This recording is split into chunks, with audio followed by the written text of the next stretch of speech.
Every lecturer will explain what the topic is and how the process happens, but this lecturer goes one step further. It is the difference between a student who pays attention and a student who switches off. I introduce to you Dr. Benadusi. Can you see that we have muscles grabbing the Apart from dressing up as an anatomy figure, she uses what I call the seed method. The method's simple. She introduces the topic, talks about the topic for 1 to 2 minutes, and then she drops the seed. What is that seed? The seed is relevance. How is the topic relevant to you, or how does the topic even concern you? Let's take a look at an example. What is this? That's the urinary bladder. What do we have urinary bladder for? She will introduce the topic, say what the topic is, and then further explain any whys. To store urine.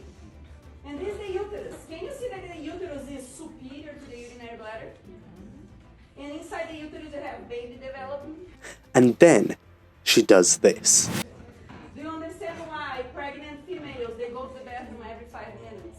Because the anatomy has the uterus really on top of the urinary bladder. Did you hear that? Oh. Females, they go to the bathroom every 5 minutes. Every 5 minutes. Every 5 minutes. That's when you know what she's talking about is relevant. For someone like me who can't get pregnant, she still was able to make it relevant, and still it was able to click in my head. But the magic doesn't stop there. When we process information individually, kind of like files. And her dropping the seed is the bridge between multiple different files and is what makes other files link to one another. So now, as a result, I am able to link pregnancy, urination, and the anatomy of the uterus and the bladder all together.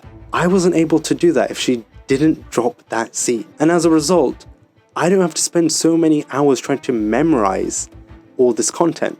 Let's say your lecturer doesn't do that. What can you do? My suggestion for you would be to open up Bard or open up ChatGPT, split the screen in half, copy and paste whatever text you have on your lecture slide, and then ask the AI language model to find any relevance or any real-world applications or any links between 2 different topics and make it relevant to you.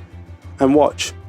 You will end up finding something, and then you also will be making that sound. Oh. If you like this video, don't forget to share, because I think people should know what makes up a good lecture. And also comment down below if you'd like to see more videos like this.